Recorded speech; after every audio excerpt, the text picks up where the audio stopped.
Hi, good evening, everyone. So, welcome to this late evening session. Right. So, guys, this is going to be a doubt solving session and ask me anything session. ठीक है, मतलब जो भी doubts है आपके upload करो, percentage से लेके परम्यूटेशन कॉम्बिनेशन तक, ठीक है, फैमिली ट्री से लेके क्यूब्स डाइसेस तक, जो भी आपको पूछना है आप पूछ सकते हो। इनोवेशन एंटरप्रेन्योरशिप का भी है तो भी पूछ सकते हो, कॉलेज रिलेटेड कोई डाउट है तो भी पूछ सकते हो। ठीक है, चलो जल्दी से गाइस एक बार थम्स अप दिखा दो if audio video everything is okay. Come on guys.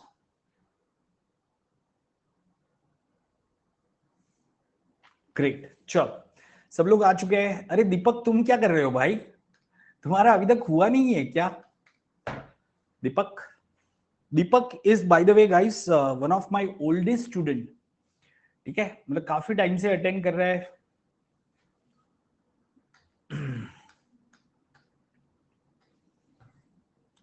Yup, चलो दोस्तों पूछो क्या सवाल पूछना चाहते हो। So please make GK marathon like last year. अरे यार लास्ट ईयर मैंने किया ना, तेल निकल गया था। तुम लोगों ने देख लिया क्या वो? यार वो वीडियो कैसे तुम्हारे हाथ में आ गया? पता है उस टाइम पे मेरा एक दोस्त हुआ करता था ऋषिकेश काटे। वो ऋषिकेश का कमाल था, उसने चढ़ाया था मुझे कि चलो अपन साथ में करते हैं जीके, और फिर उसने कल्टी मार दी। तो इसलिए मुझे करना पड़ा था। अब देखो उस टाइम पे मेरे साथ में ऋषिकेश काटे भी था। He was a good faculty of GK, मस्त पढ़ाता था GK. he now he went to Canada. Right, चलो दोस्तों, अरे पूछो यार, कुछ तो पूछो। चलो यही पूछ लो क्या खाना खाया। ठीक है, यही डिस्कस कर लेते दोस्तों।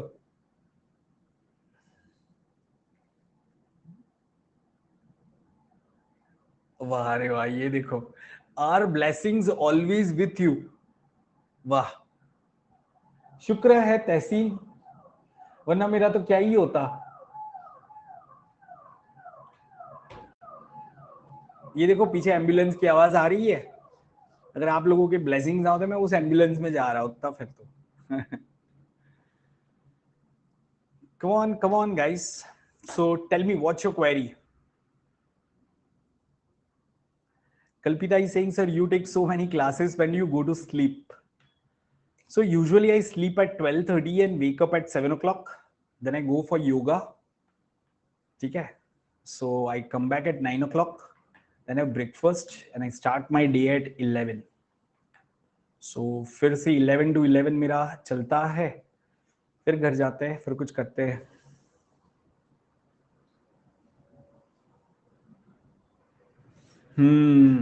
दीपक तुम थोड़ा सा सोचो यार, यू आर ऑलरेडी गुड, और देखो तुम्हारे परसेंटाइल भी काफी अच्छे पहुंच गए हैं।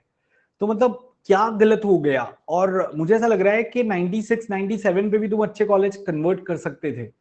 तो थोड़ा सा इस बार पहले से ही है ना, जीडीपीआई, जनरल अवेयरनेस, ये सब पे काम करना। अच्छा, आप में से कितने लोग कैट 23 के लिए प्रिपेयर कर रहे हैं दोस्तों? How many of you are preparing for CAT 23? Type me in the chat box. अच्छा, सब लोग सीमैट वाले ही है। ओके, 3-4 लोग हैं, तो दीपक तुम्हें भी लिखना होगा ना, you are taking one more attempt. ठीक है दोस्तों, 5th मार्च को एक सेशन मैंने रखा है, इट्स अ फ्री सेशन, जिसमें मैं बताने वाला हूं आपको कि बेसिकली आप टॉप बी स्कूल में जाते कैसे हो, how do you get into top B school.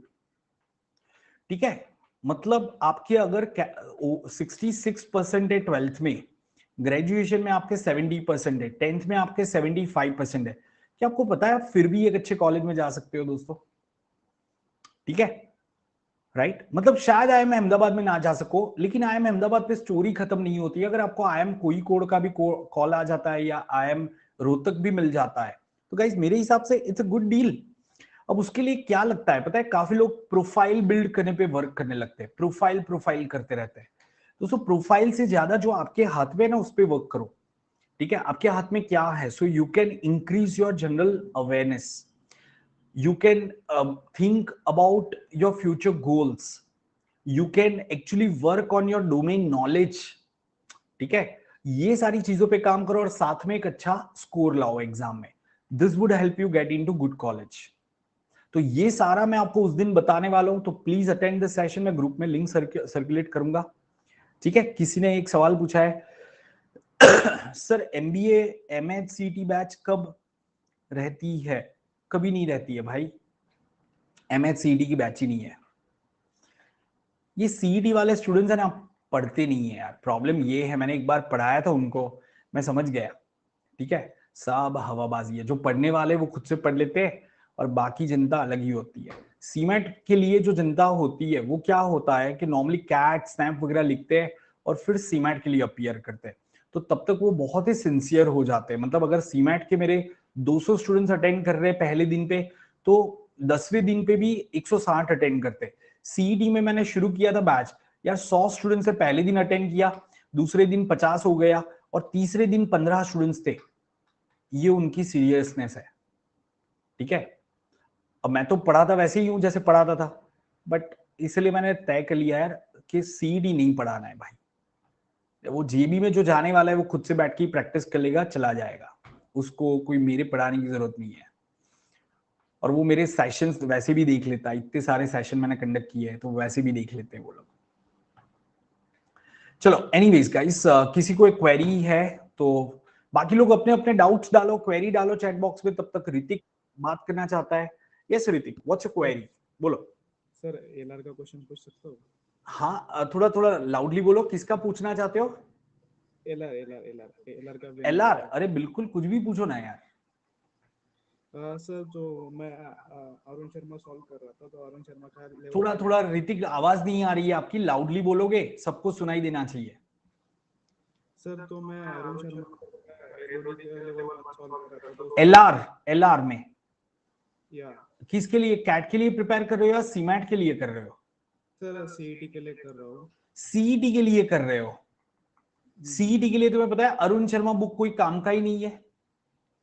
सिर्फ और सिर्फ अरुण शर्मा का जो अरेंजमेंट है ना, अरेंजमेंट भी काम का नहीं है, वो बुक ही सही नहीं है, ठीक है? उसकी जगह पे तुम बैंक पीओ का कोई भी बुक लेके बैठ जाओ, बट उसमें भी रीजनिंग के लिए खाली, ठीक है? अरुण शर्मा में तुम्हें कहां पे फिगर वाले क्वेश्चंस और वो सारा मिलेगा? उसके टिपिकल कैट लेवल के क्वेश्चंस होते हैं, बहुत ज्यादा कॉम्प्लिकेटेड लॉजिक होता है.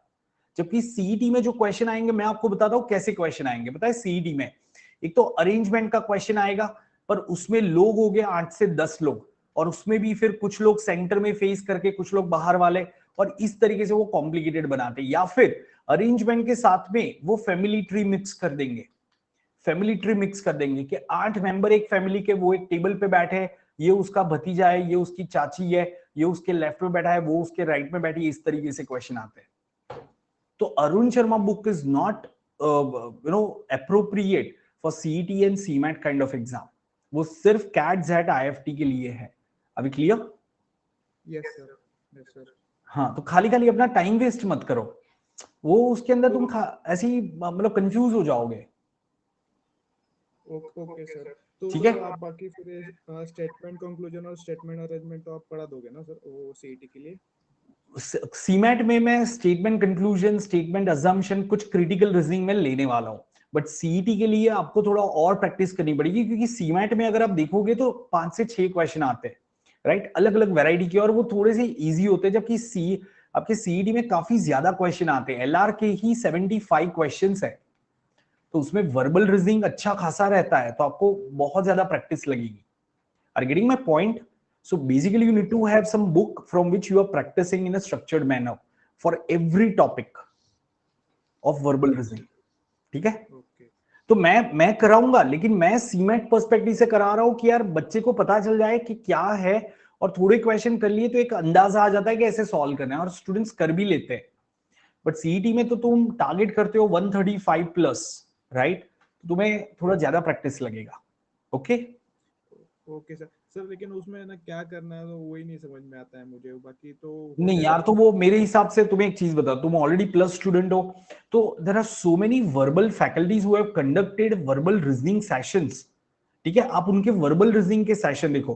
कोई भी फैकल्टी जब वर्बल रीजनिंग कंडक्ट करता है तो वो सिर्फ कैट के लिए नहीं करता है, वो ओमैट्स को कंसीडर करके करता है। तो आपको आइडिया समझ में आ जाएगा, उन्होंने काफी वैरायटी के क्वेश्चन कवर किए होंगे। इनफैक्ट यूट्यूब पे भी तुम्हें रितु मैम के और काफी सारे और फैकल्टी के दिख जाएंगे, तो आप उसके वीडियोस देखो ना थोड़े से। Thank you sir. ठीक है, प्लीज डू दैट। या ओके, चलो एक और क्वेश्चन आया है, sir what should be our LRD and quant practice strategy. चलो प्रैक्टिस स्ट्रेटेजी की बात करते हैं दोस्तों, कि कितना मैं साक्षी आप सीमैट के लिए पूछ रहे हो, correct? You are asking about CMAT, is that correct Sakshi? हाँ, Tehseen is asking sir LR के पैटर्न्स जो कवर किए आपने आर दी इनफ? 100% इनफ दोस्त, 100%। सिर्फ वर्बल रीजनिंग एक ऐसा है कि जिसमें मैं थोड़ा सा प्रैक्टिस कराऊंगा, बाकी सारा जो एलआर है मैं पूरा डिटेल में आपको करवा रहा हूं, और उसके बाहर तो क्वेश्चन नहीं जाते, ये मैं बता सकता हूं। मतलब आए तो भी आप टैकल कर लोगे, राइट? ओके, सीमैट के लिए आपकी क्वांट और एलआर की प्रैक्टिस स्ट्रेटेजी क्या होनी चाहिए, मैं आपको बताता हूं। ठीक है, अब मैं अज्यूम करता हूं कि आप एक एवरेज स्टूडेंट हो, ना बहुत वीक ना बहुत स्ट्रांग, बट आपने मेरे क्वांट की वीडियो किए हुए हैं। ठीक है, आपने क्वांट की वीडियो किए हुए, जैसे मैंने नंबर्स रिलीज किया है अब तक, मैंने परम्यूटेशन कॉम्बिनेशन प्रोबेबिलिटी रिलीज किया है, मैंने परसेंटेज प्रॉफिट लॉस रिलीज किया है, कल या परसों मैं कल ही रेशियो प्रपोर्शन एवरेज वाला रिलीज करूंगा, परसों time speed distance and time and work दोनों आ जाएंगे। तो जितने वीडियो मैं रिलीज कर रहा हूं उतने वीडियो आप अच्छे से करो, क्योंकि दोस्तों देखो मैं कैट की तरह रैंडमली वीडियो नहीं डाल रहा हूं, मैं पूरा रिसर्च करता हूं। मेरे वीडियो को देखना, वीडियो के स्टार्टिंग में मैं पहले आपको बताता हूं कि कितने क्वेश्चन आए हैं पिछले 5 साल में, उसके लिए काफी सारा एनालिसिस लगता है। तो मैं क्या करता हूं, खुद हर एक क्वेश्चन को देखता हूं कि कैसे क्वेश्चन आए हैं, और फिर मैं आपको उसके कॉन्सेप्ट्स बताता हूं, और फिर क्वेश्चन आपको सारे पीवाईक्यू करवा देता हूं। तो अगर आप इतना भी कर लेते हो तो आपको आइडिया आ जाता है कि यार क्या करना है इसके लिए और कैसे क्वेश्चन आएंगे। उसके बाद में मैंने आपको यूनिट टेस्ट दिए हैं, प्लस आप सब लोग मॉक टेस्ट तो लिख ही रहे होगे, मॉक टेस्ट लिखते रहो यार, ये सबसे इंपॉर्टेंट है। Are getting this point? अब अगर कोई टॉपिक आपको वीक लगता है, जैसे परसेंटेज प्रॉफिट लॉस जैसा सबका अच्छा होगा, लेकिन अगर आपको थोड़ा सा नंबर्स वीक लगता है या फिर आपको अलजेब्रा वीक लगता है, तो ये टॉपिक के लिए आप अराउंड 30 एक्स्ट्रा क्वेश्चन प्रैक्टिस कर सकते हो। और वो भी कौन सी बुक से? तो अगर आप अरुण शर्मा से कर रहे हो तो उसमें सिर्फ एलओडी 1 करो, कोई भी कैट की बुक लेते हो उससे एलओडी 1 करो, या फिर सीमैट की जो स्पेसिफिक बुक्स आती है उससे प्रैक्टिस कर लो दोस्तों, तो आपको सही प्रैक्टिस मिलेगी। लेकिन कौन से टॉपिक के लिए जिसमें मुझे लग रहा है कि यार कॉन्फिडेंस नहीं आता है? अच्छा मैं एक चीज आपको बताता हूं, ज्योमेट्री में मैं ज्योमेट्री का वीडियो जब लाऊंगा आपको पता चलेगा। आपको पता है सिर्फ मेंसुरेशन ही आता है यार, वंस इन अ वाइल उन्होंने कभी मीडियन वगैरह का क्वेश्चन पूछ लिया, बाकी वो मेंसुरेशन ही पूछते हैं। मेंसुरेशन मतलब मेजरमेंट, 3D फिगर्स का या 2D फिगर्स का मेजरमेंट। यार एक रेक्टेंगुलर पार्क ले लिया, उसमें एक सर्कल आपने कुआं खोद दिया, ठीक है, तो फिर आपको पूछा कि कितना एरिया बच गया, ऐसे टाइप के क्वेश्चन ज्यादा आते हैं। ठीक है, ट्राइंगल में मेनली आपको इक्विलेटरल ट्राइंगल का पूछेंगे, या फिर पाइथागोरस बेस्ड पूछेंगे, या जनरल ट्राइंगल के एरिया बेस्ड पूछेंगे, जनरल प्रॉपर्टी पे पूछेंगे कि तीनों साइड का दो साइड का समेशन तीसरे से बड़ा होना चाहिए। तो इस टाइप के क्वेश्चन आपके आएंगे, तो आप सिर्फ उस पर ही फोकस करो, बहुत ज्यादा डिटेल में मत जाओ ये टॉपिक के। ठीक है, जैसे प्रोग्रेशन की बात करते हैं, तो प्रोग्रेशन अगर आप एक टॉपिक लेते हो तो प्रोग्रेशन टॉपिक में आपको क्या क्या करना है, तो आपको अरिथमेटिक प्रोग्रेशन पता होना चाहिए, और उसका सम ऑफ एन टर्म्स का फॉर्मूला, nth टर्म का फॉर्मूला पता होना चाहिए। फिर ज्योमेट्रिक प्रोग्रेशन में, ज्योमेट्रिक प्रोग्रेशन क्या है, sum of n terms and nth term का फॉर्मूला। हार्मोनिक प्रोग्रेशन जरूरत ही नहीं है आपको, आपके इसके ही क्वेश्चन आएंगे ज्यादातर। Are you getting this point? तो बेसिक चीजें आपको करनी है बस, और वो क्वेश्चन मैं आपको करवाऊंगा, मेरा हर एक टॉपिक का वीडियो आएगा। ठीक है, फ्लूकिंग के बारे में तहसीन हम लास्ट डे पे बात करेंगे, लास्ट 2-3 डेज बचेंगे ना तो फ्लूकिंग की बात करेंगे, अभी मेहनत की बात करते हैं। ठीक है, अभी से ही क्यों फ्लूकिंग पे भरोसा करें, पहले मेहनत कर लेते हैं, मेहनत करने के बाद जब फ्लूक करेंगे ना तो हमें कुछ रिजल्ट भी मिलेगा। ठीक है, सर कोई बुक सजेस्ट करिए, मैं अरिहंत की बुक सजेस्ट करूंगा, अरिहंत की बुक आती है for quant as well as LR, वो अच्छी रहेगी। ठीक है, चेक करना। Sir, if I skip GK section and focus on remaining 80 question, no it's not at all right strategy, क्योंकि जीके यार, जीके कैसा है पता है, मतलब थोड़ा थोड़ा तो जीके का रीडिंग रखो यार, थोड़ा तो रीडिंग रखना पड़ेगा। आप ऐसा समझ लो कि सपोज आपका सीमैट 30 डेज का टाइम है, या चलो 25 डेज का टाइम है यार, मैं हर रोज एक टॉपिक को पकड़ लेता हूं, तो 25 दिन में मैं 25 टॉपिक कर सकता हूं, तो 25 टॉपिक तो कर लो यार, 30 मिनट स्पेंड करो, खाली 30 मिनट्स 25 टॉपिक आप कर लो, आपके 10 से 12 क्वेश्चन हो सकते हैं यार। और न्यूज़पेपर रीड करो, हर रोज न्यूज़पेपर रीड करो, क्योंकि वो लोग जो स्टैटिक जीके भी पूछते हैं ना, तो वो कहीं ना कहीं कोई ना कोई जिसका करंट अफेयर्स में कुछ मेंशन है उसके बारे में पूछते हैं। Are you getting this point? तो आप रेगुलर न्यूज़पेपर रीड करो 30 मिनट्स, एंड बाकी 30 मिनट्स आप स्टैटिक जीके सोर्सेस रीड करो। इतना तो करना ही पड़ेगा यार, क्योंकि ये आप बिल्कुल जाने दे रहे हो, आप अज्यूम कर रहे हो कि बाकी 80 क्वेश्चन आपको आ जाएंगे। यार ऐसा कैसे हो सकता है ना? सर इनोवेशन में कितने क्वेश्चन बिजनेस अवेयरनेस के आते हैं? 2 से 3 क्वेश्चन मुझे दिखते हैं, 2 से 3 क्वेश्चन मुझे दिख रहे हैं, ठीक है। जैसे मैं आपके लिए बना रहा हूं, वो पता है ये वाले क्वेश्चन आते हैं, जैसे आपको कंपनी दी जाएगी और उसका सीईओ दिया जाएगा और उसको मैच करना होता है, कंपनी एंड सीईओ मैच करना होता है। तो मैं ये सारे क्वेश्चन बना रहा हूं, आपको प्रोवाइड करूंगा नेक्स्ट सेशन में। फिर कंपनी एंड इट्स ब्रांड, तो उसको मैच करना होता है, कंपनी एंड उसकी पंच लाइन, या ब्रांड एंड उसकी पंच लाइन, तो उसको मैच करना होता है। जैसे लास्ट ईयर आया था McDonald's, I am loving it, तो ये सारा है ना। तो मैं काफी सारा सी innovation entrepreneurship, you can rely on me. LR जो मैं करवा रहा हूं उतना अच्छे से प्रैक्टिस करना, क्वांट मेरे जो वीडियो है उतना देख लेना, वीएआरसी की खुद से प्रैक्टिस करो, ठीक है, और जीके के लिए रीडिंग करो। समझ में आ रहा है? मतलब ये तो मैं आपको करवा ही रहा हूं।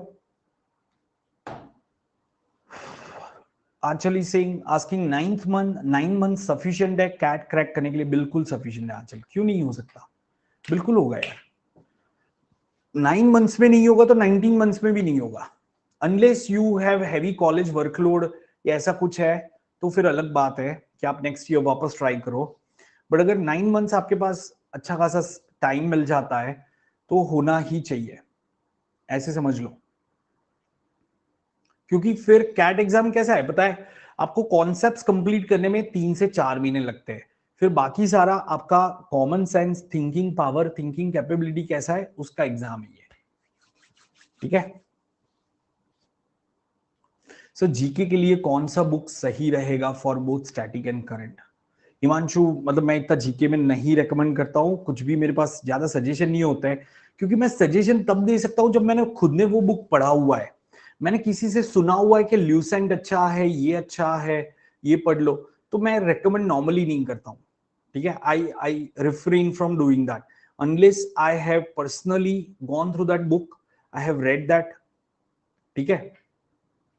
जैसे इनोवेशन एंटरप्रेन्योरशिप में मुझे एक बुक ढंग का नहीं मिला, ठीक है। उस दिन किसी ने ग्रुप पे बताया था सर एक बुक मार्केट में अवेलेबल 150 रुपए का, राइट, और फिर मैंने आपको बताया वो एकदम फर्जी बुक था, पीडीएफ दे रहे थे वो लोग 80 पेज का, कुछ भी दिया हुआ था उसमें। So can we meet you in Pune? Hrithik, या मतलब लेट्स सी, अभी तो नहीं, डिफिकल्ट है थोड़ा सा, ऐसा मैं मिलता नहीं इतना जल्दी।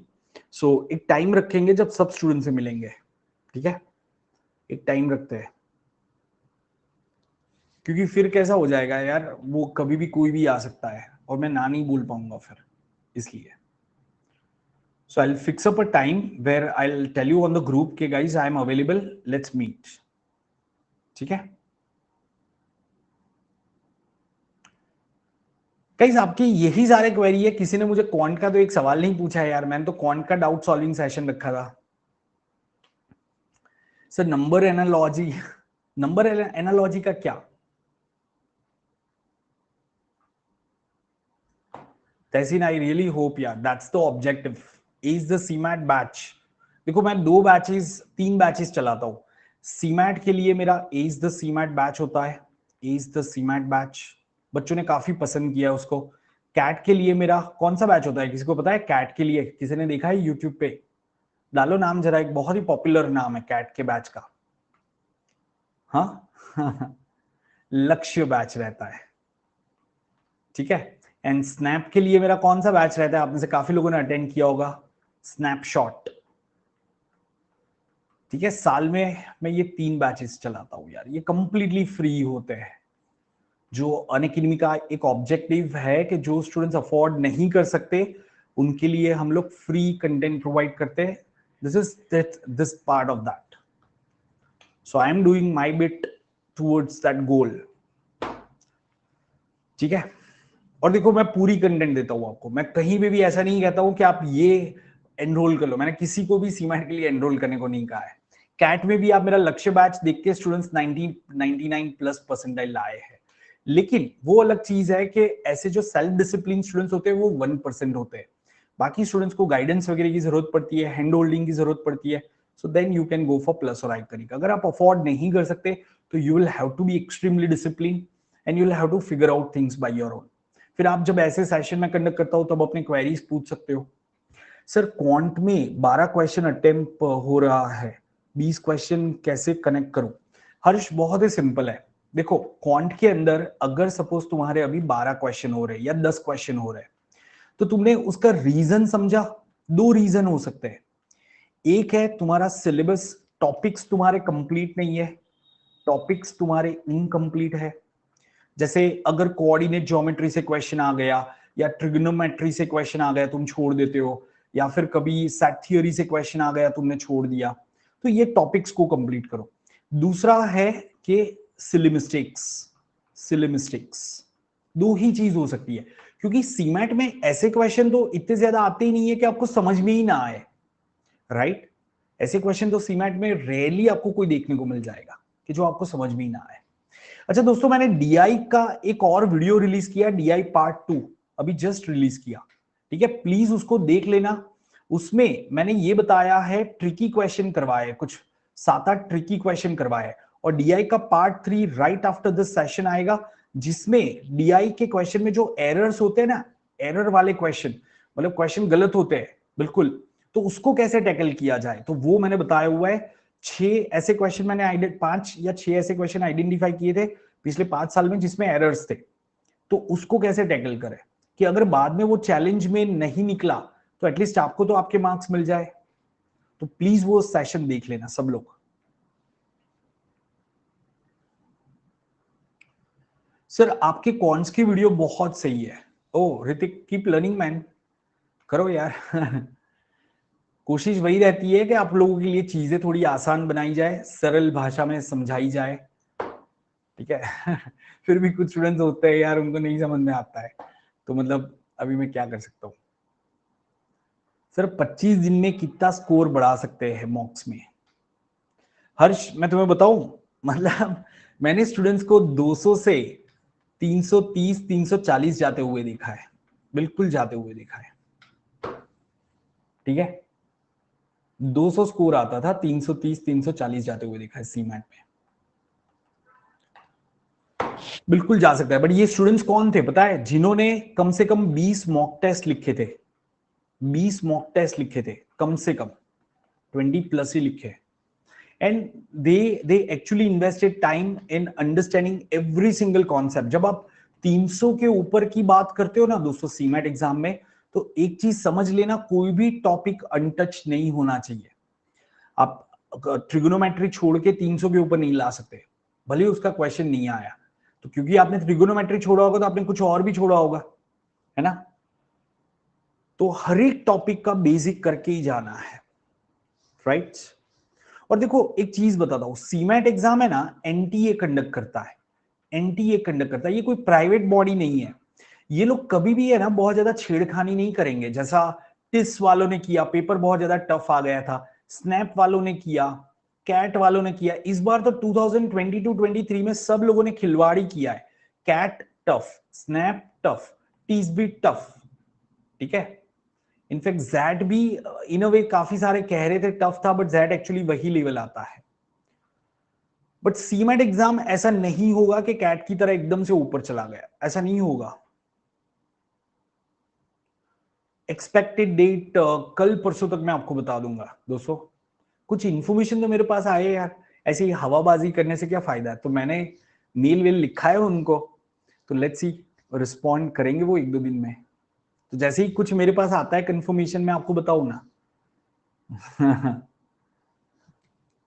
निशान, मैंने अभी बताया complete the syllabus, complete the syllabus, सारे टॉपिक्स कंप्लीट करो, मॉक्स लिखो एंड सिली मिस्टेक्स 0 होने चाहिए, तभी आप 300 के ऊपर जा सकते हो। सिली मिस्टेक्स नहीं होने चाहिए दोस्तों।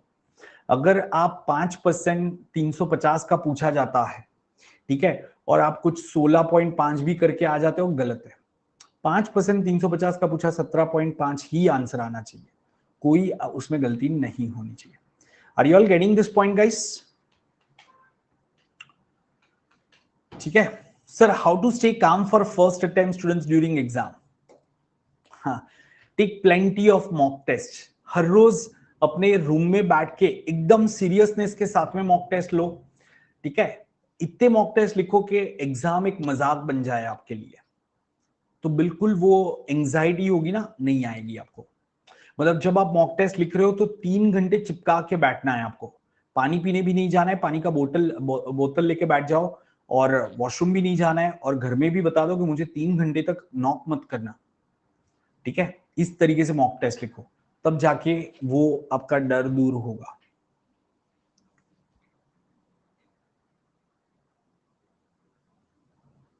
Sir, who increase marks in VRC? No one increases like that Sandeep. तुम्हारा क्वेश्चन ये है how to increase marks in VRC या who increase marks in VRC?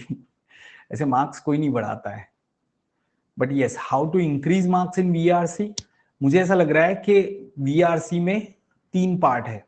एक तो RC which is all about reading different topics, अलग अलग topic read करो। एक है वोकेबलरी, तो उसमें जब आप ये रीड कर रहे हो तो वर्ड्स नोट करो। और तीसरा है ग्रामर, तो ग्रामर के लिए क्वेश्चन की प्रैक्टिस करो, ठीक है। ये 3 मेन पार्ट है आपके, राइट। ग्रामर के लिए प्रैक्टिस करनी ही पड़ेगी, और बिल्कुल स्कूल लेवल सोर्स से प्रैक्टिस करो। So last year innovation list had a lot of question from paper, pretty researched.